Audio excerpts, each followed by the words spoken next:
प्यारे बच्चों, आज हम लोग कक्षा 10 विज्ञान के जीवन की प्रक्रियाएं जो अध्याय चल रहा था उसमें आज हम लोग पौधों में परिवहन के बारे में पढ़ेंगे। पौधों में परिवहन किस प्रकार से होता है, पौधे जो है अपने भोजन या जल की आपूर्ति किस प्रकार करते हैं, इसके अलावा साथ साथ में जो पौधे मृदा से खनिज लवण का अवशोषण करते हैं वो किस माध्यम में करते हैं, तो उस चीज को आज हम लोग इस पौधों में परिवहन नामक जो टॉपिक है इसमें अध्ययन करेंगे। सबसे पहले समझते हैं कि पौधों में परिवहन के लिए कौन कौन से तंत्र पाए जाते हैं। देखिए, ये आवश्यक होता है कि सबसे पहले तो ये जानना कि पौधों में कौन कौन से तंत्र हैं।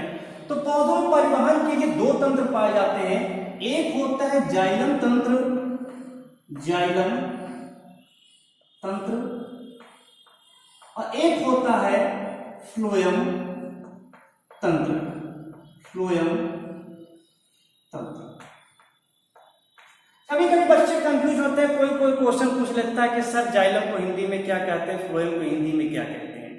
जाइलम को हिंदी में दारू कहते हैं, जबकि फ्लोएम को हिंदी में पोषवाह के नाम से जानते हैं। इसको याद रखिएगा। वैसे आप इसे हिंदी में भी लिख सकते हैं, जाइलम को जो इंग्लिश है उसको हिंदी में जैसे हमने लिखा है ऐसे भी आप लिख सकते हैं। अगर आप इसको हिंदी में लिखा है दारू कहते हैं जाइलम और फ्लोएम को पोषवाह कहते हैं। तो इतना समझ रहे हैं। ये जो जाइलम तंत्र तथा फ्लोएम तंत्र है, इन दोनों को सम्मिलित रूप से हम लोग संवहन तंत्र के नाम से जानते हैं। तो ये दोनों क्या है? ये दोनों है संवहन तंत्र होते हैं, संवहन तंत्र है। इसीलिए जो कहा जाता है कि जो बड़े बड़े प्लांट्स होते हैं जिनमें जल ऊंचाई तक चढ़ना होता है उसमें पूर्ण रूप से संवहन मंडल या संवहन तंत्र उपस्थित होता है। संवहन तंत्र जो होता है वो संवहन मंडल से मिलकर के बना होता है, और जो संवहन मंडल होता है यानी ये किससे मिलकर के बना है? ये संवहन मंडल से मिलकर के बना है। और एक संवहन मंडल में क्या क्या होता है? एक संवहन मंडल में जाइलम और फ्लोएम निश्चित रूप से पाया जाता है। कैम्बियम हो भी सकता है अथवा नहीं भी हो सकता है, लेकिन यहां पर ध्यान दीजिएगा कि यहां पर संवहन मंडल में जाइलम और फ्लोएम ये दो निश्चित रूप से पाया जाएगा, निश्चित रूप से पाया जाएगा। लेकिन इसमें कैम्बियम, जिसको हम हिंदी में एधा कहते हैं, वो कैम्बियम भी पाया जा सकता है अथवा नहीं भी पाया जा सकता है। उसी को ये नहीं कि सब में पाया ही जाएगा। तो जाइलम और फ्लोएम सबसे मुख्य होता है संवहन मंडल में। तो यही चीज हम लोग आज पढ़ने जा रहे हैं कि जाइलम तंत्र और फ्लोएम तंत्र के द्वारा क्या होता है। सबसे पहले इसको जान लेते हैं कि जाइलम जो तंत्र होता है इसके द्वारा जल और खनिज लवण का परिवहन होता है, जबकि फ्लोएम के द्वारा भोज्य पदार्थों का परिवहन होता है। तो सबसे पहले हम लोग आज पढ़ेंगे पौधों में जल का परिवहन, कि पौधों में जल का परिवहन कैसे होता है। तो हम लोग का नया टॉपिक है पौधों में जल का परिवहन, पौधों में जल का परिवहन। एक चीज इसके बारे में बता दें कि यह मैं केवल क्लास 10th के लिए पढ़ा रहा हूं, हिंदी मीडियम के वर्ग के बच्चों के लिए। अगर जो मान लेते हैं जिसको भी जो है कॉम्पिटिशन्स के लिए पढ़ना हो या क्लास 11th में पढ़ना हो, तो उसके लिए इसी चैनल पर प्लांट फिजियोलॉजी में जल के अवशोषण के लिए एक टॉपिक बना करके उसको जो है वीडियो बनाया जा चुका है। उस चीज को यहां से पढ़ सकते हैं। यहां पर हम केवल जो है जो क्लास 10th के लिए पर्याप्त है उसी को पढ़ाया जाएगा। तो पौधों में जल का परिवहन, पौधों में जल का परिवहन किससे होता है? इस जाइलम के द्वारा। तो पौधों में जल का परिवहन किसके द्वारा होता है? जाइलम द्वारा। जाइलम को एक और नाम से जानते हैं, इसको हम लोग हेड्रोम भी कहते हैं, इसको हेड्रोम के नाम से भी जो है जानते हैं। इस चीज को ध्यान रखिएगा। इससे जो जाइलम होता है उस जाइलम को हेड्रोम के नाम से भी जानते हैं। तो जाइलम के द्वारा जो है पौधों में जल का परिवहन होता है। अब कैसे होता है इस चीज को यहां पर समझेंगे। क्योंकि जो पौधे होते हैं, पौधों में जो जल का अवशोषण होता है वो मूल रोम के द्वारा होता है। जैसे मूल रोम कहां पर पाया जाता है? जो जड़ है वहां पर पाई जाती है। जैसे मान सपोज करते हैं ये हम जड़ की आंतरिक संरचना बना दे रहे हैं, एक जड़ का सेक्शन यहाँ पर काट करके एक जड़ की आंतरिक संरचना यहाँ पर बना रहे हैं। ये मूल रोम हो गया, ये मूल रोम हो गया, ये यहाँ पर इसका एपिब्लेमा हो गया, ये एपिब्लेमा और वो मूल रोम। जो मूल यानी जड़ होता है उस जड़ में क्यूटिकल नहीं पाया जाता है, और जो उसमें मूल रोम पाया जाता है वो एक कोशिकीय होता है, बहुकोशिकीय नहीं होता है। ध्यान रखिएगा, रूट हेयर एक कोशिकीय होता है, जबकि शूट हेयर जो प्ररो वहां पर रोम होता है, प्ररो रोम, वो जो है बहुकोशिकीय होता है। ये यहाँ पर कॉर्टेक्स होता है। कॉर्टेक्स पैरेन्काइमेटस सेल का बना होता है। तो पैरेन्काइमेटस सेल जो होता है ये अंडाकार, गोल अथवा बहुभुजी होता है। इसकी कोशिका भित्ति में किसी प्रकार का कोई पदार्थ जमा नहीं होता है, अतः इसकी कोशिका भित्ति जो होती है वो पतली होती है। कोशिकाएं जो होती है वो निर्जीव होती हैं, और साथ में यह जो है बहुस्तरीय परत का बना हुआ होता है। जैसे कि यहाँ पर हम बहुस्तरीय परत बना ले रहे हैं और देख रहे हैं काफी पतला पतला जो है यहाँ पर एक बना रहे हैं, पतली भित्ति वाली एक गोलाकार या अंडाकार संरचना यहाँ पर बन रही है। इस भाग को कॉर्टेक्स कहते हैं। हिंदी में इसको वल्कुट कहते हैं, हिंदी नाम लिख दे रहे हैं। ये है मूल रोम, मूल रोम, और ये जो होता है इसको एपिब्लेमा कहते हैं। मूलीय त्वचा के नाम से इसको जानते हैं हिंदी में, मूलीय त्वचा। मूल रोम जिसको हम लोग रूट हेयर कहते हैं, मूलीय त्वचा जिसे हम लोग एपिब्लेमा कहते हैं। ये जो होता है इसको कॉर्टेक्स कहते हैं। कॉर्टेक्स को हिंदी में वल्कुट कहा जाता है। अगर आप लोग कॉर्टेक्स हिंदी में लिख रहे हैं तब भी सही है, तब भी इसको सही माना जाएगा, इस चीज को ध्यान रखिएगा। बायोलॉजी में अगर मान लेते हैं उसकी इंग्लिश स्पेलिंग नहीं पता है तो आप उसको हिंदी में लिख सकते हैं, लेकिन यह केवल हाई स्कूल तक होता है। इंटर में आपको कभी भी नॉमिनेशन हिंदी में नहीं किया जाना चाहिए। उसके बाद आता है यहाँ पर एक बैरल शेप का, जैसे ढोलक होता है, ढोलक देखे होंगे घर में, तो ढोलक की आकृति की संरचना यहाँ पर बन रही है। इधर देखिए ढोलक का आकृति का है, इसको अंतस त्वचा के नाम से जानते हैं। ये ढोलक की आकृति की संरचना बन गई, ये इसको हम लोग अंतस त्वचा कहते हैं। लिख देते हैं नाम अंतस त्वचा। इसको हिंदी में जो इंग्लिश में इसको एंडोडर्मिस कहा जाता है। जो जड़ होती है उस जड़ की अंतस त्वचा जो होती है उस पर कैस्पेरिन पट्टियां पाई जाती हैं, कैस्पेरिन पट्टियां पाई जाती हैं, लेकिन कहीं कहीं नहीं पाई जाती हैं। ठीक है, ये तो कैस्पेरिन पट्टियां हो गई, कैस्पेरियन पट्टियां ये लिख देते हैं। कैस्पेरियन पट्टी है, कैस्पेरियन पट्टी। ये कैस्पेरियन पट्टी होती है, ये जल के लिए अपारगम्य होता है। जल इस माध्यम से कभी भी अंदर की ओर प्रवेश नहीं करेगा। तो किस माध्यम से प्रवेश करेगा? इस माध्यम से प्रवेश करेगा, जिसे मार्ग कोशिका के नाम से जानते हैं, जिसे मार्ग कोशिका के नाम से जानते हैं। इसके बाद इसमें आता है एक पेरिसाइकल का पाया जाता है, परिरंभ जिसको कहते हैं हिंदी में। यह परिरंभ आ गया, परिरंभ होता है। और जहां पर मार्ग कोशिका होता है उसी के ठीक सामने जाइलम पाया जाता है। सबसे आगे प्रोटोजाइलम होगा, यानी बाहर की ओर प्रोटोजाइलम और केंद्र की ओर मेटाजाइलम होता है। इस प्रकार के जाइलम को एक्जार्क कहा जाता है। एक्जार्क हिंदी में इसको बाह्य आदिदारू कहते हैं, बाह्य आदिदारू। तो ये हम यहां पर बना रहे हैं,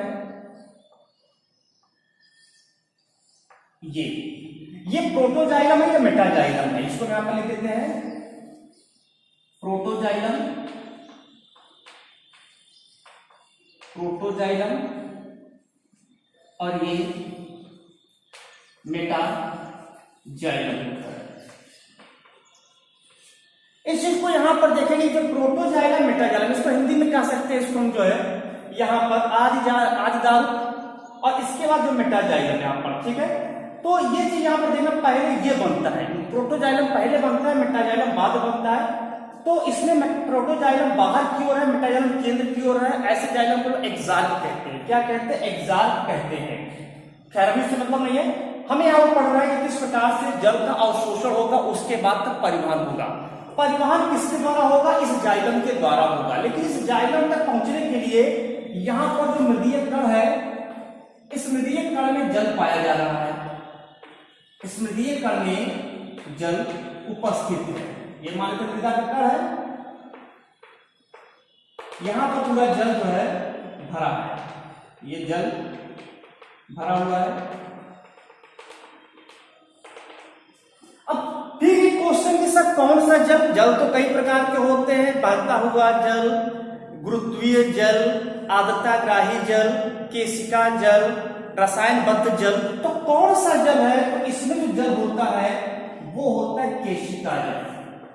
ये जो जल होता है इसको कहते हैं केशिका जल। तो जो केशिका जल होता है उस जल का अवशोषण पौधे के जो मूल रोम होता है वो करता है। इसी मूल रोम में क्या होता है, एक रिक्तिका पाई जाती है, ये रिक्तिका मान लेते हैं, इसमें पाया जाता है, सभी कोशिकाओं में पाई जाएगी, जिसमें विभिन्न प्रकार के जो भी उसमें मिनरल्स है वो भरे रहते हैं। तो ये जो केशिका जल होता है, इस जल का जो ऑस्मोटिक प्रेशर होता है, ओपी जिसको कहते हैं, हिंदी में इसको परासरण दाब कहते हैं। परासरण दाब जो होता है वो हमेशा जो है वो कम होता है, एक वायुमंडलीय दाब से कम होता है। ठीक है, एक वायुमंडलीय दाब से कम। ये हम यहां पर जो लिखे एटीएल, इसको समझ लीजिए एटमॉस्फेरिक प्रेशर समझ लीजिएगा इसको। एक वायुमंडलीय दाब से कम होता है, यानी कि इसकी ओपी जब कम है यहां पर तो इसकी डीपीडी भी अपने आप यहां पर लो हो गई। इसकी डीपीडी क्या होगी? डीपीडी को हिंदी में कहते हैं विसरण दाब न्यूनता। डीपीडी को हिंदी में कहते हैं, लिख दे रहे हैं बेटा हम, डीपीडी को हिंदी में कहते हैं विसरण दाब न्यूनता, विसरण दाब न्यूनता। और ओपी को कहते हैं परासरण दाब, ओपी को कहते हैं परासरण दाब। तो ये यहां पर आप लोग देख रहे हैं कि हमने जो लिखा है ओपी।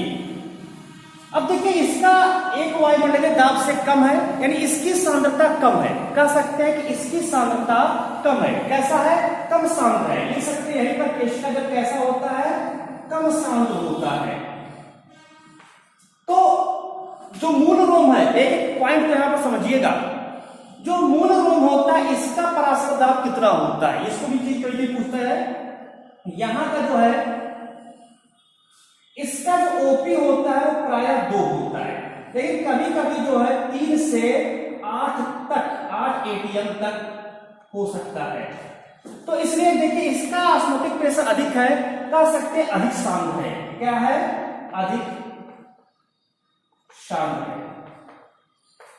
अब यहां पर क्या है कि जो जल है, जो यहां मृदा जल है, वो मृदा जल कैसा है? कम सांद्र है, जबकि अंदर की जो कोशिका उसकी सांद्रता अधिक है। अब यहां पर कम सांद्रता से अधिक सांद्रता की ओर जल के अणु का गमन होगा। तो यहां पर कौन सी परिभाषा काम में आ रही है?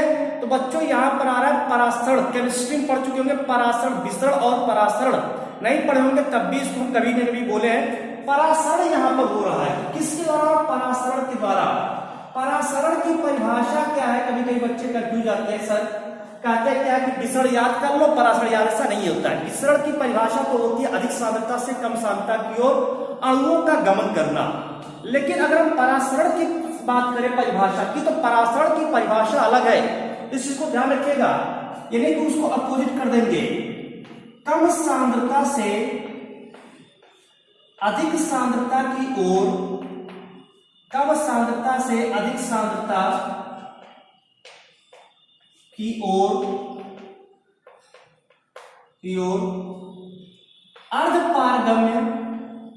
अर्धपारगम्य झिल्ली की सहायता से, अर्धपारगम्य झिल्ली की सहायता से विलायक के अणुओं का। अब विलायक क्या है बेटा? तो विलायक जो है वो जल है, विलायक के अणुओं का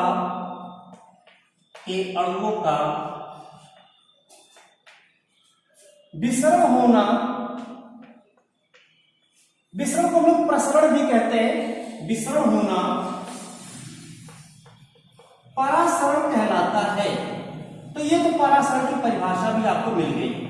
तो एक चीज और ध्यान में देना है कि यहां पर जो जल का अवशोषण होगा, जल का अवशोषण कैसे होगा, तो जल का अवशोषण परासरण के द्वारा होगा। जल का अवशोषण जो होता है वो कैसे होता है, परासरण के द्वारा होता है, परासरण के द्वारा होता है। इस चीज को यहां पर ध्यान रखिएगा। अब देखिए यहां पर परासरण, एक चीज शब्द यहां पर पता चल गया कि परासरण के द्वारा होगा। इस चीज को बहुत ध्यान से नोट करेंगे कि परासरण के द्वारा हो रहा है। और एक बात हमेशा याद रखिएगा, उस चीज को अगर आप याद रखेंगे तो कभी भी इसका आंसर लिखने में आपको परेशानी नहीं होगी, हमेशा याद रहेगा। एक छोटा सा पॉइंट है, low DPD to high DPD, low DPD to high DPD. कुछ समझ में आया, नहीं समझ में आया तो समझिए इसको। जल का परिवहन हमेशा कम विसरण दाब न्यूनता से उच्च विसरण दाब न्यूनता की ओर होता है। अब इस चीज को हमेशा नोट रखिएगा, इन दो चीजों को हमेशा नोट करके रखिए। कभी भी आपको इस टॉपिक में कोई भी समस्या नहीं, जल के अवशोषण पूछता है, जल का परिवहन पूछता है, किसी प्रकार से आपको कोई समस्या इसमें नहीं होने वाली है। कैसे देखेंगे, इस पॉइंट को हमेशा दिमाग में बिठा करके पूरा लिखते चले जाएंगे आप। कैसे लिखेंगे देखिए, मैंने कहा कि मृदा जल का डीपीडी लो है, जबकि इसकी डीपीडी यानी ओपी अधिक है, यानी डीपीडी अधिक है। ठीक है, इस कंडीशन में क्या होगा कि जो मूल ये यहाँ पर जल केशिका जल ये खींच करके मूल रोम में प्रवेश कर जाएगा। ध्यान से देखेंगे, जल क्या हो रहा है, खींच करके केशिका जल मूल रोम में पहुंचा। जैसे ही मूल रोम में पहुंचेगा, अब वहां पर धीरे धीरे जल है वहां पर क्या होगा कि भरता जाएगा और वो कम शांत होता जाएगा। जैसे मान लेते हैं, सपोज करते हैं कि 100 ग्राम या 100 ग्राम चीनी ले लेते हैं, 10 ग्राम ले लेते हैं, 10 ग्राम चीनी लेते हैं, 10 ग्राम चीनी या 100 ग्राम चीनी। 100 ग्राम चीनी को एक वैसे रख देते हैं और 100 ग्राम चीनी में 1 लीटर पानी डाल देते हैं अपन, और एक में 100 ग्राम चीनी में 100 ml ही पानी कुल डालते हैं। उस समय क्या होगा कि 100 ml वाला है पानी वो अधिक शांत होगा, क्योंकि उसमें जल की मात्रा कमी है, जबकि शर्करा की मात्रा बराबर है। लेकिन दूसरे में 1 लीटर जिसमें पानी डाले हैं वो कम शांत हो जाएगा, वो कम जो है गाढ़ा होगा। तो जब इसमें जल लगातार डालते जाएंगे, मिलता जाएगा, तो ये कम शांत होता जाएगा। तो कम शांत होगा ये। अब इसको मान लेते ए, इसको मान लेते ए। तो अब इसके सामने की जो कोशिका है वो कोशिका की सांद्रता कम रहेगी, तो ये क्या होगा, जल यहां से खींच करके इसमें पहुंच जाएगा। ठीक कहिए कि सर अब तो जल यहां से निकल गया, ऐसा नहीं है। जल में ससंजक बल कार्य करता है, इस चीज को भी ध्यान रखिएगा कि जल में, जल के अणुओं में ससंजक बल कार्य करता है। जब ससंजक बल कार्य कर रहा है तो निश्चित रूप से जल जब एक तरफ खींचेगा तो पीछे वाला जल और तरफ खींचेगा, यानी यहां से जल यहां गया तो पीछे वाला जल यहां पर आ गया, तो उसके पीछे जल यहां आया। इस तरह से जल जो है वो लगातार खींचता है और ये यहां से ए से बी में आ गया। अब इसकी सांद्रता कम हो गई यानी लो डीपीडी, इसकी सांद्रता अधिक हो गई हाई डीपीडी।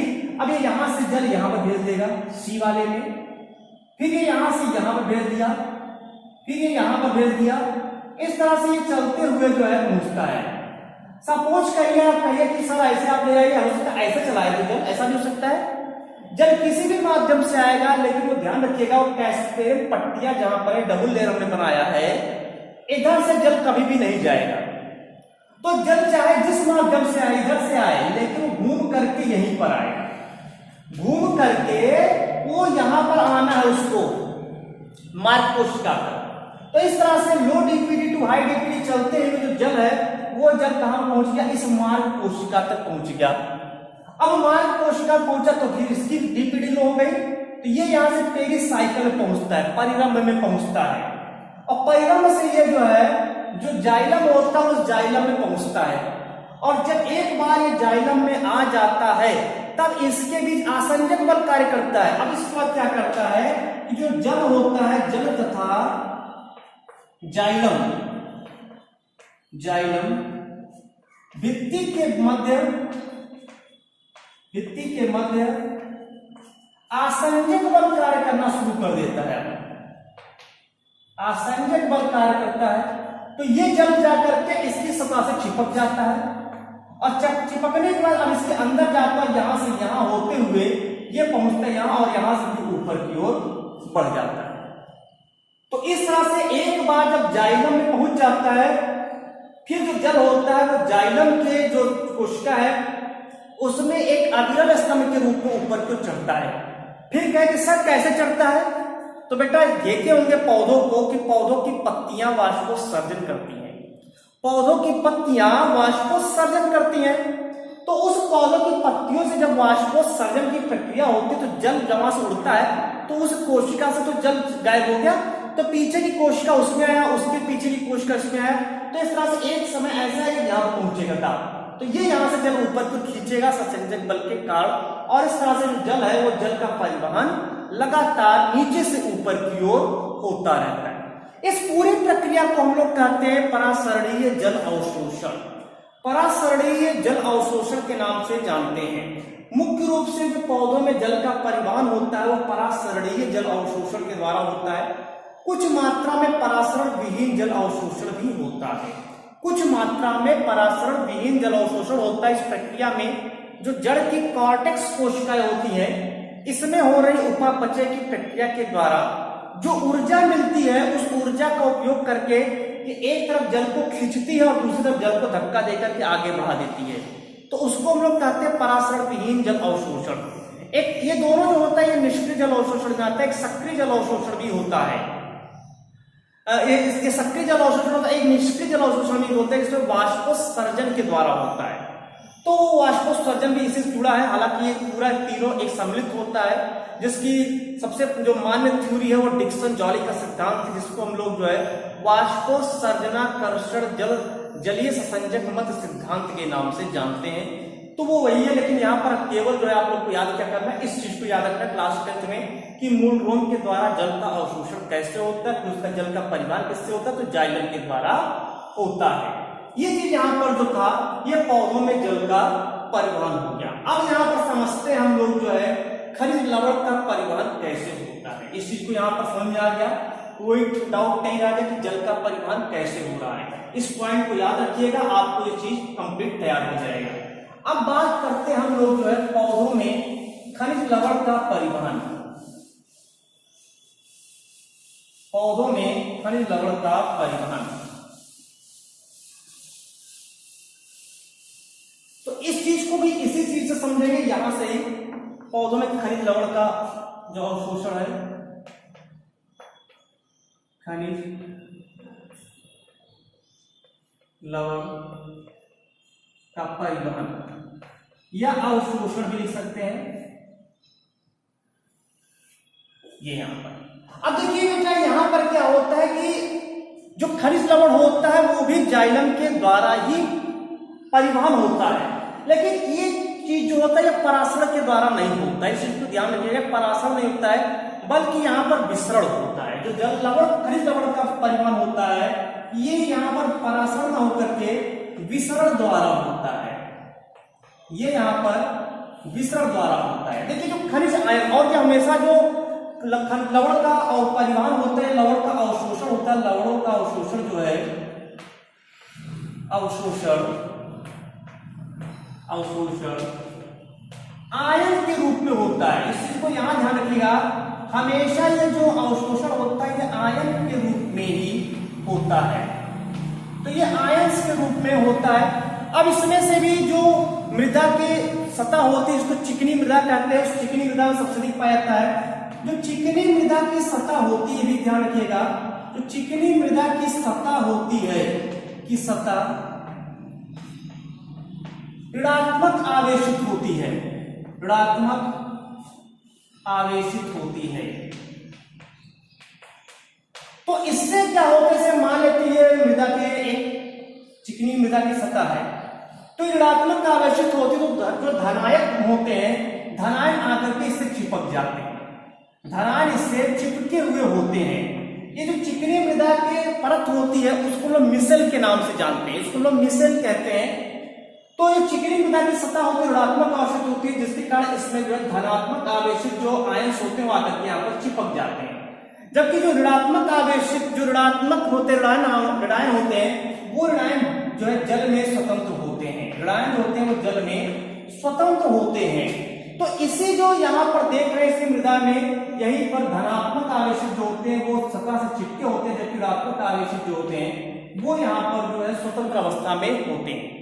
विसरण की प्रक्रिया होती है। विसरण की जगह परिभाषा क्या है तो कह सकते हैं अधिक सांद्रता से कम सांद्रता की ओर अणुओं का गमन करना। यहाँ पर जल का अणु मैंने कहा, मैंने क्यों अणु कहा, यानी आयंस भी उसमें आ सकते हैं।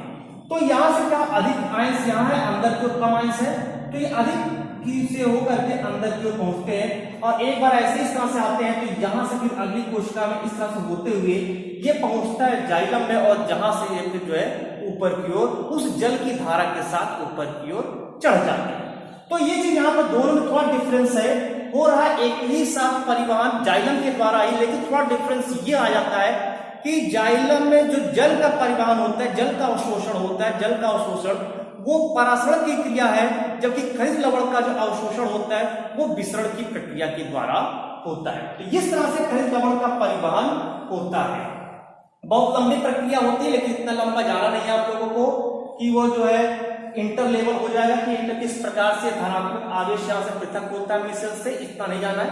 आप लोग को बहुत ही नॉर्मल वे में चलना है, क्लास 10th लेवल चलना, बस इतना पता होना चाहिए कि कैसे इसका जो खनिज लवण है किस प्रकार से उसका अवशोषण एवं परिवहन हो रहा है।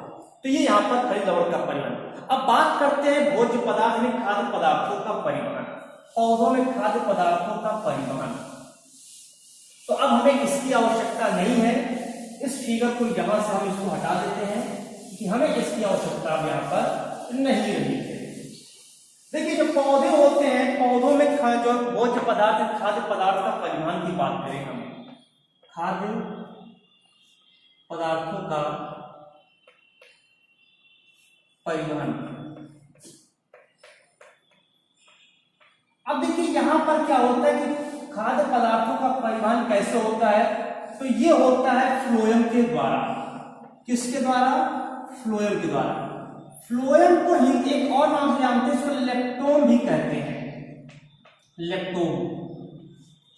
हिंदी में इसको जो है पोषवाह कहते हैं, फ्लोएम के द्वारा होता है। पौधों में खाद्य पदार्थों का स्थानांतरण फ्लोएम के द्वारा होता है। परिवहन कहेंगे या स्थानांतरण कह सकते हैं। अब एक प्रश्न कि कहां पर भोजन बनता है, तो जो भोजन बनता है वो पौधों की पत्तियों में बनता है। कहां बनता है? भोजन की जो है निर्माण होता है वो पत्तियों में होता है। हमारे कैसे समझिए, ठीक है, पत्तियों में हो रहे भोजन जो प्रकाश संश्लेषण की प्रक्रिया होती है, उस प्रकाश संश्लेषण की प्रक्रिया के द्वारा यहाँ पर भोजन का निर्माण होता है। पत्तियों में भोजन का निर्माण होता है, लेकिन कैसे वो चलता है तो उसके कई डायरेक्शन होते हैं। पौधों में जो पत्तियों से जो भोजन का स्थानांतरण होता है वो बहुउद्देशीय होता है, ठीक है, ध्यान रखिएगा, उसको मतलब ज्यादा नहीं है, बहुउद्देशीय होता है, इतना याद रखिएगा। अब इसमें क्या होता है कि जो भोज्य पदार्थों का परिवहन होता है, ये ध्यान रखिएगा कि जब निर्माण होता है यहाँ पर, तो जो निर्माण होता है पौधों में, वो यहाँ पर जो शर्करा बनती है वो सुक्रोज के फॉर्म में बनती है, ठीक है, ध्यान रखिएगा। तो सबसे पहले जो भोजन बनता है इसमें खाद्य पदार्थ जो होता है, खाद्य पदार्थ का निर्माण सुक्रोज के रूप में होता है, सुक्रोज के रूप में, ठीक है। खाद्य पदार्थ का स्थानांतरण सुक्रोज के रूप में होता है, ठीक है। खाद्य पदार्थ का संचय मंड के रूप में होता है, जिसे हम स्टार्च कहते हैं, मंड के रूप में होता है। और खाद्य पदार्थ का उपभोग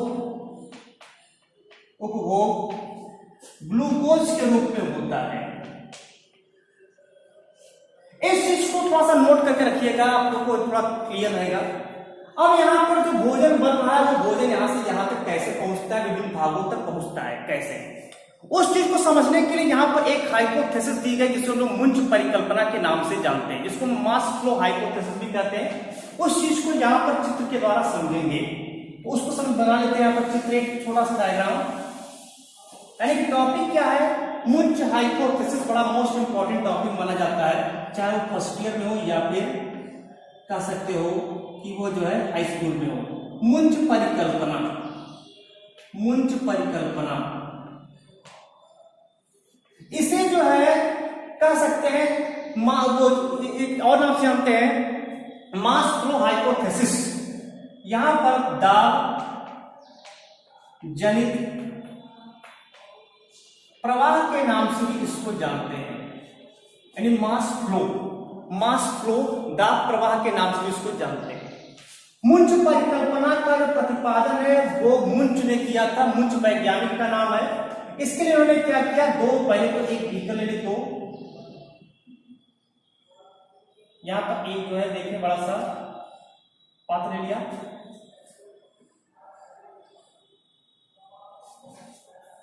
ये यहां से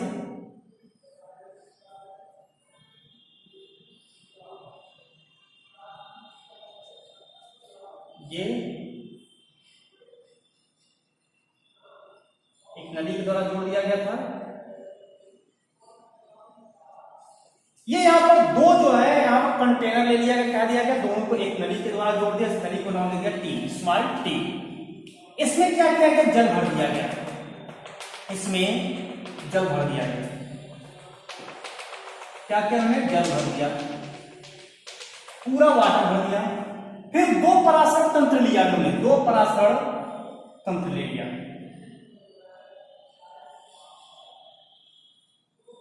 ये यहां पर एक पराशर तंत्र, यहां पर एक पराशर तंत्र,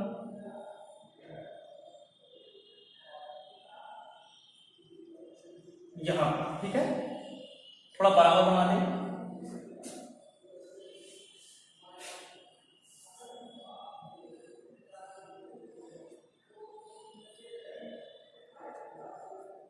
और इन दोनों को आपस में एक यू नली के द्वारा जोड़ दिया गया।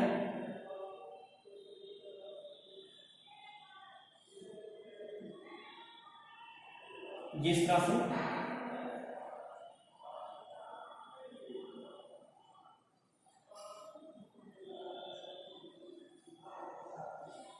ये जोड़ दिया, यहां पर एक गैल्वेनोमीटर लगा दिया है जिससे ये पता चले कि हाँ जा रहा है कि ले जा रहा है। तो गैल्वेनोमीटर का एक इंडेक्स वो होता है, सुई होता है, वो हिलने लगता है। इसको नाम दे दिया ए पराशर तंत्र, इसको नाम दे दिया बी पराशर तंत्र।